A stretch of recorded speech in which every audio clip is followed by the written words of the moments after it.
जय हिंद दोस्तों, मैं जनक लाल राठौर एक बार फिर से स्वागत करता हूं अपने चैनल छोटा किसान में। दोस्तों, आज का विषय है करेले की उन्नत खेती। दोस्तों, हमने पहले भी वीडियो में बता चुका हूं कि हमको पैदावार से तो ज़रूरत है ही, लेकिन हमको सही समय पर लगाएं ताकि हमको मूल्य भी अधिक मिले। मतलब हमको मूल्य का भी ज़रूरत है।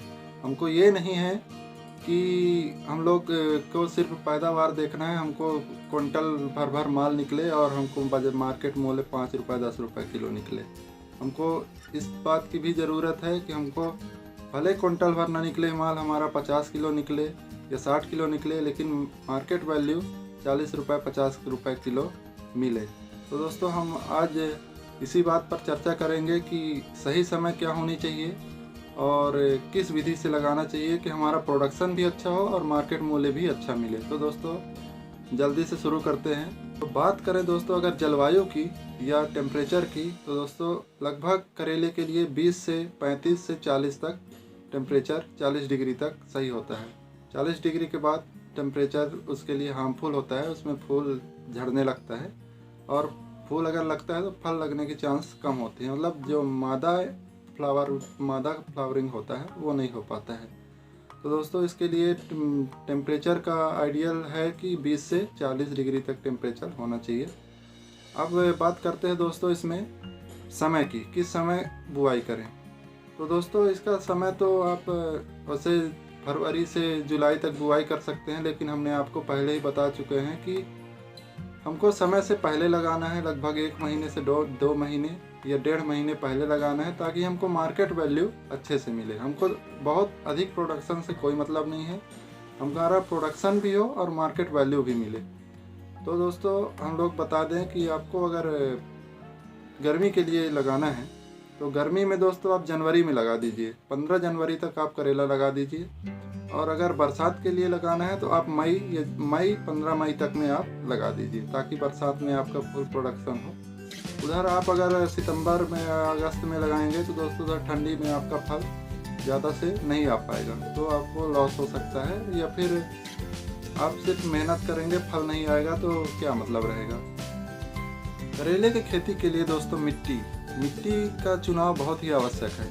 मिट्टी दोस्तों, हम लोग करेले के लिए हर एक मिट्टी उगा सकते हैं, लेकिन सबसे अधिक मिट्टी अच्छा होता है करेले के लिए दोमट मिट्टी, जिसमें जीवाश्म की मात्रा अधिक हो, या फिर काली मिट्टी भी ले सकते हैं, लेकिन दोमट मिट्टी बहुत ही अच्छी मानी जाती है करेले के लिए। खेत की तैयारी कैसे होनी चाहिए। तो सभी में कॉमन है खेत की तैयारी। आप चाहे कोई सा भी सब्जियाँ लगाएं या फसल लगाएं, पहला आपको फर्स्ट हैरोइंग करना है, फिर 2 कल्टीवेटर करना है, उसके बाद ज़मीन को समतल कर लेना है। लेकिन इसी के साथ आपको खाद भी देना है।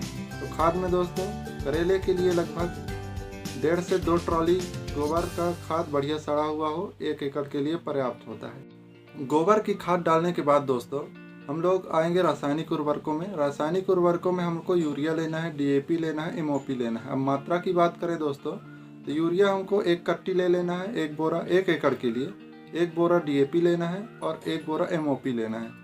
दोस्तों, जब हम लोग खेत की लास्ट जुताई करेंगे तो गोबर खाद के साथ साथ DAP और MOP और यूरिया का 1/3 मतलब 10 से 15 किलो, इसको पूरी मात्रा हम लोग खेत में बिखराव कर देंगे। यूरिया की बाकी की मात्रा जो शेष बची है वो हम आगे बताएंगे, निराई गुड़ाई के समय डालना है। तो दोस्तों, ऐसा करके हम लोग खेत की तैयारी कर लेते हैं।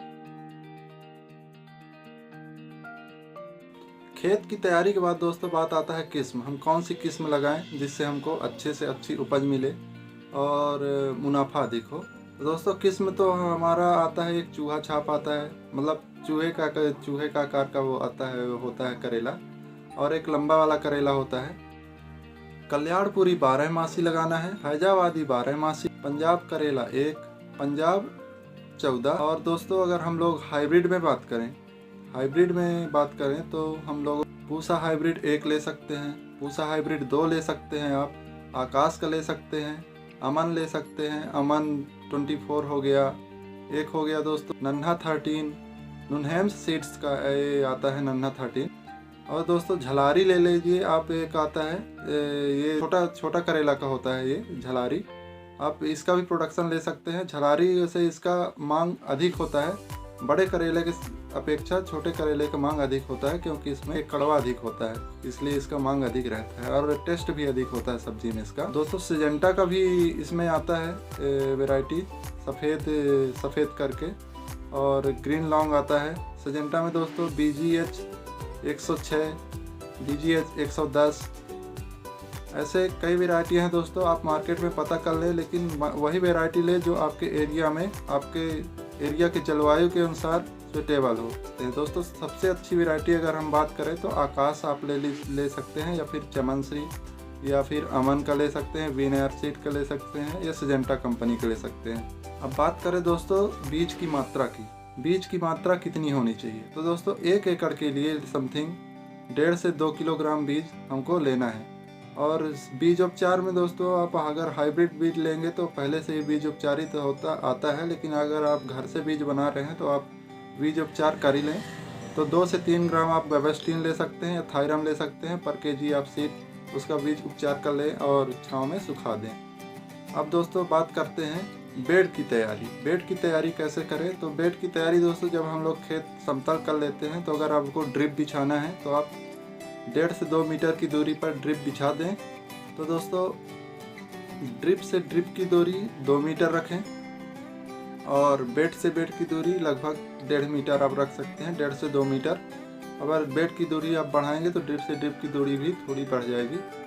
और आइडियल दूरी दोस्तों 1.5 से 2 मीटर ही है, इतने में रखें। और पौधों से पौधों का कितने दूरी में लगाएं दोस्तों। तो पौधों से हम लोग दूरी लगभग 50 से 60 सेंटीमीटर रख सकते हैं। इससे भी आप ज़्यादा कर सकते हैं, आपका सुविधानुसार हो सकता है। कितना खेत उपजाऊ है या उपजाऊ मिट्टी है।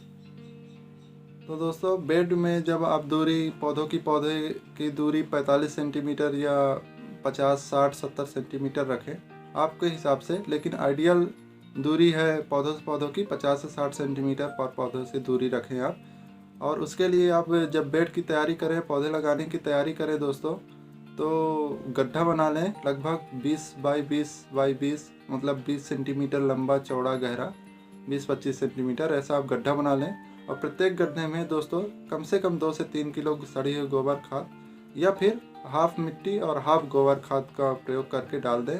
और नीचे दोस्तों मिट्टी में 2-3 ग्राम फ्यूराडान हो गया, क्लोरोपाइरीफास हो गया, या फिर फोरेट दानेदार, इनको ज़रूर मिला दें दोस्तों। क्योंकि ज़मीन मिट्टी में जो दीमक होता है, माइट्स होता है या फिर अन्य कीड़े होते हैं जो जड़ को नुकसान करते हैं पौधों की, उसको नहीं करेंगे, फसल सुरक्षित रहेगा। और दोस्तों पर पौधे आपको लगभग 2 से 3 बीज डालना है, इससे ज़्यादा नहीं डालना है, क्योंकि अधिक बीज हो जाएगा तो पौधे अच्छे से तैयार नहीं होंगे। दोस्तों बात करें हम लोग सीड की जर्मिनेशन कैसे करें। तो दोस्तों अगर गर्मी में आप बुवाई कर रहे हैं तो किसान भाई डायरेक्ट खेत में भी सोइंग कर सकते हैं। और अगर खेत में डायरेक्ट सोइंग नहीं करना है, आपका फसल लगा हुआ है, आपको समय कम है, तो आप पॉलीथीन में या फिर इनपुट ट्रे में आप उगा सकते हैं। और पर पॉलीथीन में आप 2 से 3 बीज रखें। और बीज को दोस्तों पट्ट रखना है, मतलब क्षैतिज रखना है, ऊर्ध्वाधर नहीं रखना है, क्योंकि अगर ऊर्ध्वाधर रखेंगे तो बीज खराब हो जाएगा, नहीं निकलेगा, कहीं नीचे जाएगा, कहीं टेढ़ा जाएगा। तो आप क्षैतिज रखें बीज को बढ़िया से। और पॉलीथीन में अंकुरण होने के बाद आप लोग पर गड्ढे में ले जाके और पॉलीथीन कट करके निकाल दें और उसमें गड्ढे में लगा के और आपको हल्की सिंचाई कर देना है। दोस्तों अगर सिंचाई की बात करें तो सिंचाई बरसात में तो ज़्यादा ज़रूरी नहीं होता है, आवश्यकता अनुसार करते हैं। लेकिन गर्मी में दोस्तों लगभग 3 से 4 दिन में सिंचाई करना ही पड़ता है, क्योंकि अगर नमी की कमी हो गई तो पौधे में फ्लावरिंग तो होगी लेकिन फल नहीं लगेगा। तो नमी की कमी बिल्कुल भी ना होने दें। बात करें दोस्तों निराई गुड़ाई की, तो खरपतवार बहुत बड़ी समस्या होती है। खरपतवार के लिए आप हैंड वीडिंग कर सकते हैं, और या फिर हैंड वीडिंग करने के बाद आप पूरा गुड़ाई कर सकते हैं, मशीन से करवा सकते हैं या फिर मेन पावर से करवा सकते हैं। दोस्तों खरपतवार नियंत्रण के लिए एक बात और है, अगर ज़्यादा खरपतवार है तो आप खेत की तैयारी करते समय ही लाशों का उपयोग कर सकते हैं कि तो उसमें क्या है, चौड़ी पत्ती वाले खरपतवार नहीं आएंगे। दोस्तों हम लोग चर्चा किए थे कि जो यूरिया का हमारा 1/3% डाले थे और बाकी शेष भाग बचा था, शेष 2 भाग, उसको कहाँ डालना है। तो दोस्तों 20 से 25 दिन बाद जब हम लोग निदाई गुड़ाई करेंगे तो उसका जो 2 भाग बचा था उसमें से 1 भाग हमको इसमें डाल देना है, लगभग 15 से 20 किलो। 1 एकड़ के मात्रा हिसाब से हम लोग फर्स्ट निदाई गुड़ाई जब हम लोग करेंगे 20 से 25 दिन में तो डाल देंगे, बेल आने लग जाएगा तब। और दोस्तों सेकेंड हमारा डोज है यूरिया का, सेकेंड डोज डालेंगे 40 से 45 दिन के बाद। 40 से 45 दिन के बाद जैसे फ्लावरिंग होने लगती है तो फ्लावरिंग को बढ़ावा देने के लिए हम लोग यूरिया का प्रयोग करते हैं। और दोस्तों बीच बीच में यूरिया का हम लोग घोल भी डालते रहें, लगभग 50 ग्राम पर टंकी के हिसाब से हम लोग यूरिया का मिलाव कर लें जब भी हम इंसेक्टिसाइड या फिर पेस्टिसाइड डालें तो हम लोग यूरिया का घोल बना सकते हैं। बात करें दोस्तों अगर टॉनिक की, जैसे हम लोगों को प्लांट ग्रोथ नहीं हो रहा है या फिर फ्लावरिंग कम हो रही है, ब्रांचिंग कम हो रही है, तो हम लोग इसके लिए भी टॉनिक दे देते हैं। तो दोस्तों इसके लिए 250 ppm 7 से 8 ml पर टंकी के हिसाब से इथेनॉल दे सकते हैं। और दोस्तों आप मार्केट में पता कर सकते हैं, कई सारी दवाइयाँ आती हैं प्लांट ग्रोथ रेगुलेटर की या फिर टॉनिक के नाम से। इससे फ्लावरिंग अच्छी होती है, इससे फीमेल फ्लावरिंग की संख्या ज़्यादा होती है जिससे फल ज़्यादा आते हैं। दोस्तों ये बेल वाली फसलें हैं, करेला हो गया, बरबटी हो गई, आप खीरा ले लें, ककड़ी ले लें, लौकी ले लें, ये बेल वाली फसलें हैं। और बेल वाली फसलों में दोस्तों सहारा बहुत आवश्यक होता है, क्योंकि अगर मिट्टी में छोड़ देंगे तो मिट्टी में फफूंद लग सकता है, मिट्टी में ख़राब हो जाएंगे, बरसात में सड़ने लग जाती हैं फल, तो हमारा उत्पादन कम हो जाता है। और फल सड़ने के साथ साथ बेल, हम लोग जब तुड़ाई करते हैं तो बेल पैर के नीचे आ जाते हैं, कट जाते हैं, काफ़ी नुकसान हो जाता है। इसलिए दोस्तों हम लोग इसको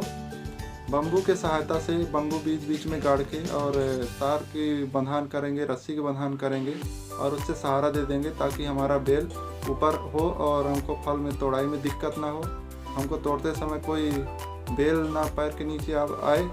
ये बहुत सारी सुविधाएं होती है और हमारा फल ख़राब नहीं होता है और अच्छे से फल लगता है। तो दोस्तों इस प्रकार से करेले की खेती हम लोग कर सकते हैं।